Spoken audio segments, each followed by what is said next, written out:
હાલમાં કઠોળના ભાવો આસમાને પહોંચ્યા છે, ત્યારે સરકાર શ્રી દ્વારા સંગ્રહખોરી બંધ કરવા અને ભાવો ઉપર નિયમન લાવવા માટે પગલાં લેવાયા છે.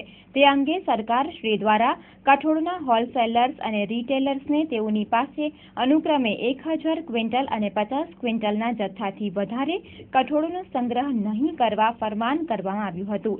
આ બાબતે જિલ્લા સ્તરે કલેક્ટર શ્રી દ્વારા પણ જાહેરનામું બહાર પાડીને જણાવાયું હતું. તે બાબતે આજે પુરવઠા વિભાગ અને મામલતદાર શ્રી દ્વારા ચકાસણી કરવામાં આવેલ હતી. જો કે હોલસેલર્સ અને રિટેલર્સ પાસે મર્યાદિત કરાયેલ જથ્થા કરતાં વધુ જથ્થો માલુમ પડ્યો ન હતો. ઉલ્લેખનીય છે કે તાજેતરમાં તુવેર દાળના ભાવો 180 થી પણ વધુ આંબી જવા પામ્યા હતા.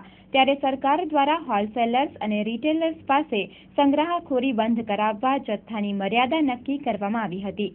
ઉપરાંત ભાવો અંગે પણ તેઓ પાસેથી નિયમન અંગેની ખાતરી મેળવવામાં આવી હતી, જેમાં તુવેર દાળ માટે 140 રૂપિયા નક્કી થયા હતા. દરમિયાન આ અંગે સરકારી વિભાગો દ્વારા વિવિધ સ્થળોએ સમયાંતરે ચકાસણી કરવામાં આવી રહી છે. સરકાર શ્રી દ્વારા જે છે ગુજરાત પલ્સીસ કંટ્રોલ ઓર્ડર 2015 છે બહાર પાડવામાં આવ્યો છે, જેની મુદત 30/9/2016 સુધીની છે. જેમાં તમામ પ્રકારના કઠોળ, ચણા અને ચણા દાળ સિવાયના એની સ્ટોક મર્યાદા છે એ નિયત કરવામાં આવી છે. અગાઉ છે એ સ્ટોક મર્યાદા જે નાખેલી હતી 2013માં એનો સમયગાળો પૂરો થઈ જતો હતો. ત્યાર પછી સરકારશ્રીએ કોઈ સ્ટોક મર્યાદા નક્કી કરેલી નહોતી, ખાસ કરીને કઠોળમાં. પરંતુ આ રિસન્ટલી જે દાળના ભાવ ને એ જે થોડા વધ્યા છે એને અંકુશમાં લેવા માટે થઈ અને આ ગુજરાત પલ્સીસ કંટ્રોલ ઓર્ડર 2015 છે એ સરકારે બહાર પાડ્યો છે.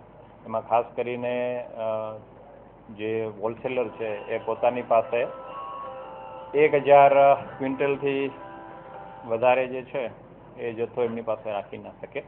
તમામ પ્રકારના કઠોળ, ચણા દાળ સિવાયની વાત છે. અને જે રિટેલર છે એની પાસે 50 ક્વિન્ટલ જે છે એ જથ્થો છે એ મેક્સિમમ તમામ પ્રકારના કઠોળનો રાખી શકે. જો વધારે જથ્થો હોય તો જથ્થો છે એ સીઝ કરવાનો થાય અને સીઝ બાદ જે એક તો આ કંટ્રોલ ઓર્ડરની જોગવાઈઓ તેમજ ગુજરાત આવશ્યક ચીજવસ્તુ ધારા તળે એ બાબતે કાર્યવાહી કરવાની થાય.